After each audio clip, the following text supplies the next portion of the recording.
It heard you breathe.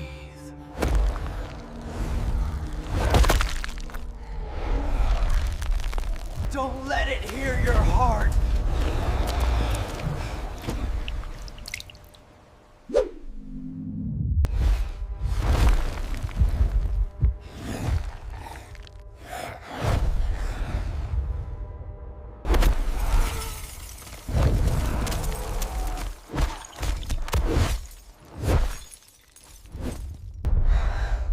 Even your fear makes noise.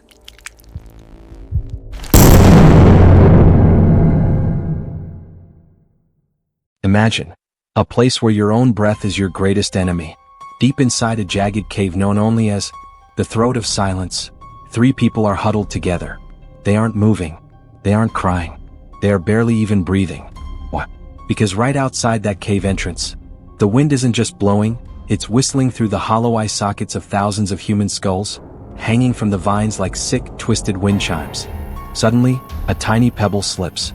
It bounces once, clink, and the sound echoes through the chamber like a gunshot. Immediately, the silence is shattered. Long, pale, skeletal fingers, tipped with 10-inch razor-sharp claws, slowly curl around the jagged rocks of the entrance. On this island, your voice is a death sentence. To scream is to die. To whisper is to be hunted. And those skulls outside? They aren't just decorations. They are the last remains of every visitor who failed to do the one thing that keeps you alive here: keeping quiet. Leo, Sarah, and Mark didn't belong together. They were worlds apart, trapped on a vessel of pure luxury. The Serene was a multi-million-dollar yacht, a floating palace of chrome and glass. Leo, a cynical architect who built skyscrapers but hated people, sat at the stern, sipping expensive scotch. Sarah, a brilliant medical student with eyes that saw too much, was trying to ignore Mark. And then there was Mark, a loud, impulsive social media influencer who lived his life through a camera lens. To him, this trip was just content. But the ocean had other plans. It happened at exactly 3:14 p.m. The Atlantic didn't just get choppy, it died.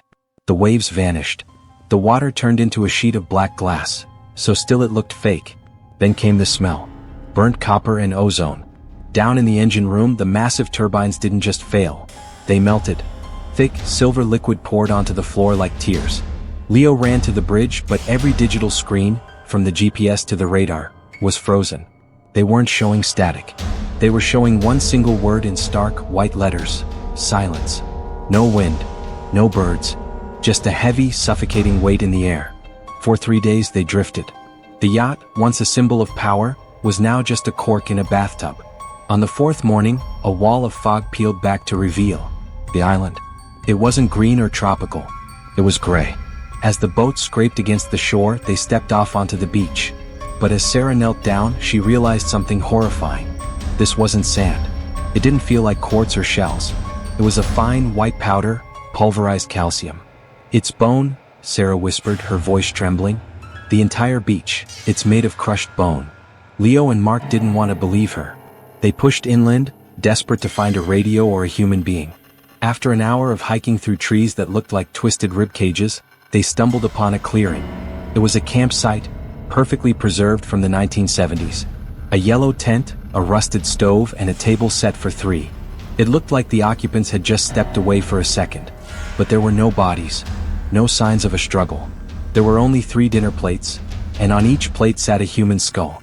But these weren't normal skulls. Their mouths had been carved into wide, unnatural, permanent smiles. The smiling skulls seemed to be watching them, welcoming them to their new home. Mark, ever the fool, reached out to touch one, but Sarah stopped him. Her eyes were fixed on something else. Lying in the dirt, half buried in the bone sand, was an old Super 8 film camera. Her heart hammered against her ribs as she picked it up. Miraculously, there was still a roll of film inside. She hit the play button on the small, grainy viewfinder. The footage was shaky. It showed a man from the 70s, likely the owner of the tent.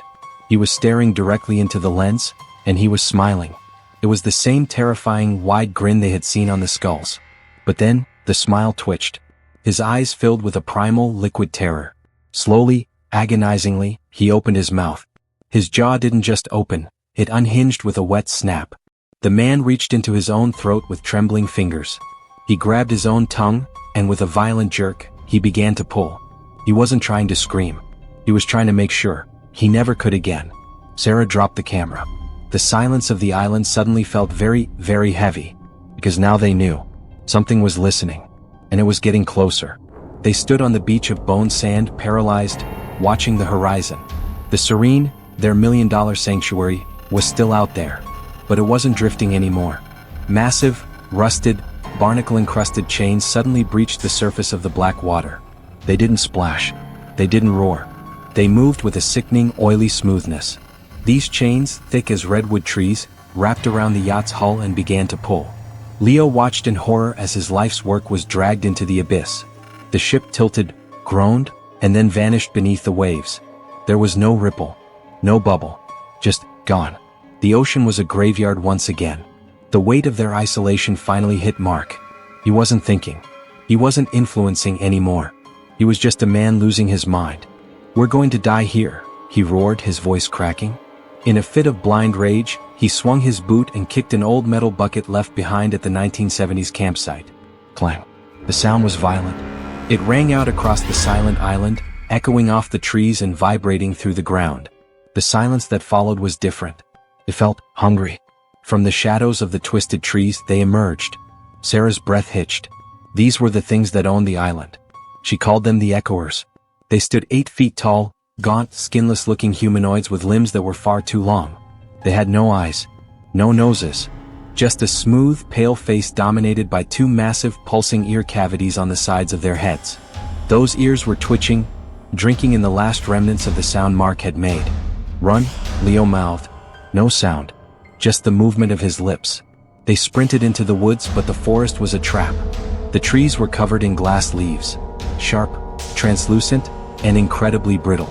If you touched one, it would crackle like 1,000 breaking light bulbs. The Echoers were right behind them, moving with a jerky, unnatural grace. Then, they stopped. The monsters were inches away. Sarah could smell the rot on their breath. The Echoers tilted their heads, their pulsing ear cavities expanding and contracting, searching for a heartbeat. For the next 10 minutes, life became a game of slow-motion torture. Every step took 60 seconds. Leo guided them through the glass leaf canopy, his eyes fixed on the razor-sharp foliage. One wrong move, one brush against a branch, and the Echoers would tear them apart. The predators moved between them, their long, clawed fingers hovering just centimeters from Sarah's face. She could see the veins throbbing in their skinless chests. It was a silent ballet of death. Finally, they saw it. A heavy, rusted iron door set into the side of a gray hill. A bunker. They slipped inside and threw the bolt just as a claw scraped against the exterior. The room was cold, smelling of old paper and copper.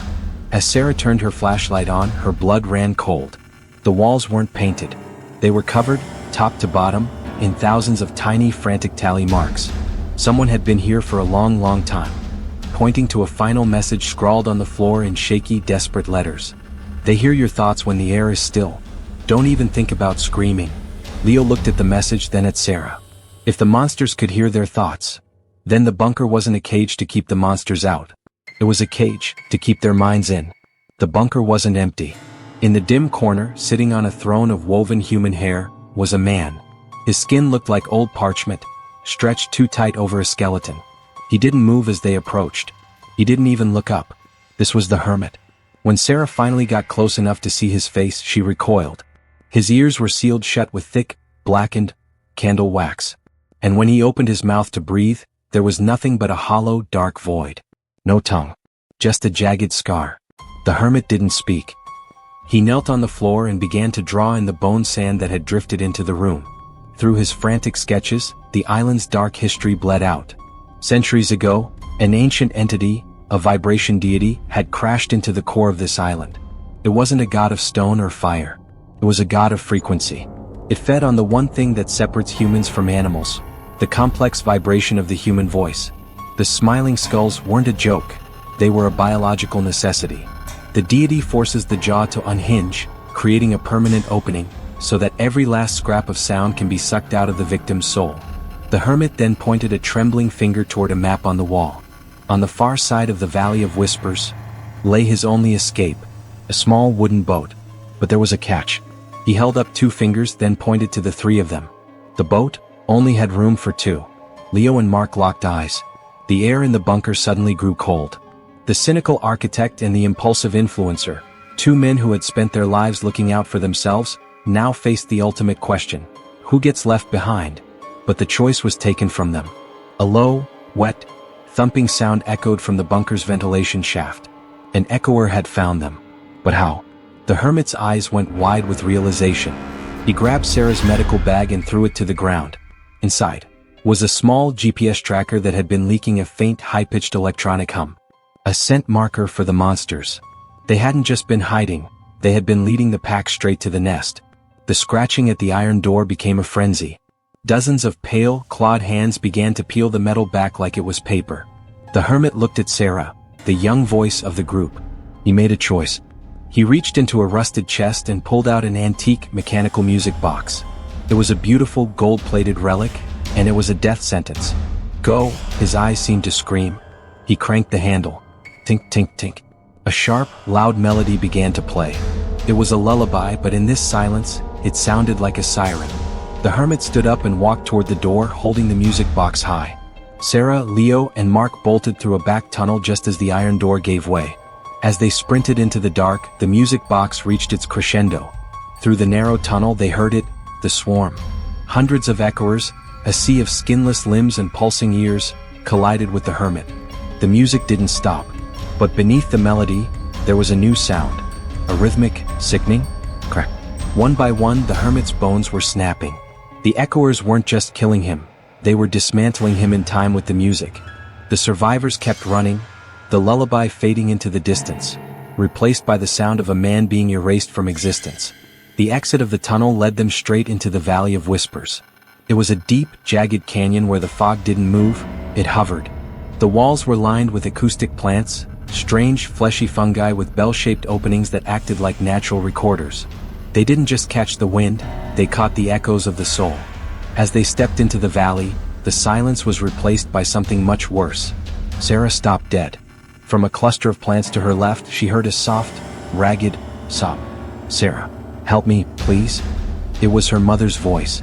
The same voice she had heard in the hospital room 3 years ago, just before the monitors went flat. Sarah's eyes filled with tears. She knew it was a trick, but the sound was so perfect, so real. Every sob was a needle in her heart. Then came Leo's turn. The cynical architect, the man who felt nothing, suddenly collapsed to his knees. From the rocks above, the sound of screeching tires and twisting metal erupted. Crash. It was the sound of the accident that had taken his father, the accident Leo had survived while his father burned. He could hear the crackle of the flames. He could hear his father's last, muffled gasp for air. "It's not real." Leo's mind screamed, but his body was shaking. The island wasn't just hunting their bodies anymore, it was harvesting their grief. But while Sarah and Leo were drowning in their pasts, Mark was losing himself to his greed. His influencer ego, the need to be the first to find something, had finally snapped. In the center of a circle of white bone sand he saw it. The golden skull. It sat atop a pedestal of human vertebrae, shimmering with an unnatural light. To Mark, this wasn't a warning. It was a trophy. It was the content that would make him a legend. He ignored the warnings. He ignored the silence written everywhere. He crawled toward the pedestal, his eyes glazed with a feverish light. As his fingers brushed the cold, gold-plated bone, the trap was sprung. The golden skull didn't make a sound Sarah or Leo could hear. Instead, it emitted a localized high-frequency vibration, a God note, that tunneled directly into Mark's brain. Inside Mark's head, it felt like 1,000 rusted saws were cutting through his skull. The pitch got higher, louder, more violent. He clutched his ears, but the sound was inside him. His vision turned red. His nose began to bleed. The pressure was so immense that his eyeballs felt like they were about to burst. He couldn't take it. The rule of the island vanished under the weight of the agony. Mark opened his mouth, his face contorting into a mask of pure madness. "Stop, Thiot!" He screamed at the top of his lungs. The sound ripped through the valley like a lightning bolt. The acoustic plants all turned their bells toward him at once. Then, a sound began that was more terrifying than the scream itself. Every smiling skull, buried in the valley walls, began to chatter. Click-clack, click-clack. Thousands of teeth hitting each other in a frantic, joyous rhythm. In a blur of pale, skinless limbs, the echoers descended. They didn't run, they flew. Mark didn't even have time to turn around. He was snatched upward, his body disappearing into the fog as a dozen long claws sank into his chest. Sarah and Leo stood frozen. They didn't move. They didn't breathe. A few seconds later, the rain began. Warm, metallic, crimson drops fell from the fog, soaking their clothes and staining the bone sand red. Mark was gone. And in the Valley of Whispers, his scream was already being replayed by the plants, over and over again. Leo and Sarah were the only ones left. Two broken shadows, wading through a river of bone sand. They finally saw it, the hermit's boat. It wasn't a grand vessel. It was a crude wooden raft sitting on a rusted metal track that led directly into the black surf. To launch it, they had to use an ancient manual pulley system. But as Leo grabbed the iron crank, the air began to hum. The ground beneath them didn't just shake, it vibrated. From the center of the island, a massive shape began to breach the surface. It wasn't a monster of bone and teeth. It was the deity. A mountain of translucent, vibrating flesh, covered in millions of tiny, twitching ears. It looked like a giant lung, breathing in the silence of the world. The frequency was so low it made their teeth ache and their vision blur. Leo gripped the handle and gave it a desperate shove. Scream! The rusted gears shrieked. It was a high-pitched, metallic scream that cut through the air like a knife. Instantly, the deity's millions of ears turned toward them. The ground erupted as hundreds of echoers began to dig their way out of the sand, sensing the vibration.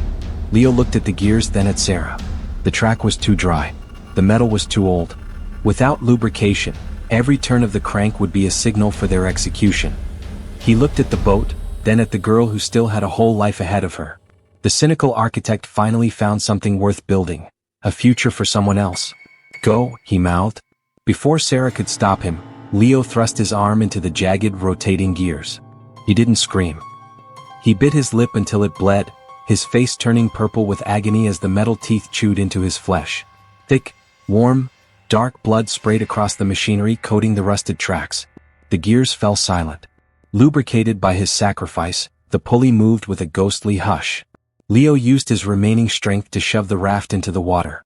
As the current took Sarah away, she reached out for him, but Leo just stood there. He was covered in his own blood, a small, tired smile on his face. He watched her drift into the fog, just as a dozen pale, clawed hands wrapped around his throat. 3 weeks later, a silent naval patrol found a drifting wooden raft. On it was Sarah. She was skeletal, her skin burnt by the sun and encrusted with salt. They brought her back to a high-security hospital in California. The doctors were puzzled. Physically, she was healing, but she wouldn't speak. Not a word. Not even a whisper. She spent her days staring at the wall, her hands trembling every time the wind blew against the window. One afternoon, a young nurse was changing Sarah's foredrip. She was clumsy. The metal tray slipped from her hands and hit the tiled floor with a violent, echoing clang. The nurse gasped, "Oh, I'm so sorry." Sarah didn't flinch. She didn't jump. But slowly, agonizingly, her head began to tilt to the side. A small, wet pop echoed in the quiet room. Her face, once beautiful, began to stretch. Her lips pulled back, her skin tightened, and her mouth began to curve into a wide, permanent, horrific grin. She had escaped the island, but she had brought the silence home. And as she looked at the terrified nurse, Sarah could feel the pressure behind her ears. She could feel her jaw starting to unhinge. The deity was no longer on the island. It was inside her.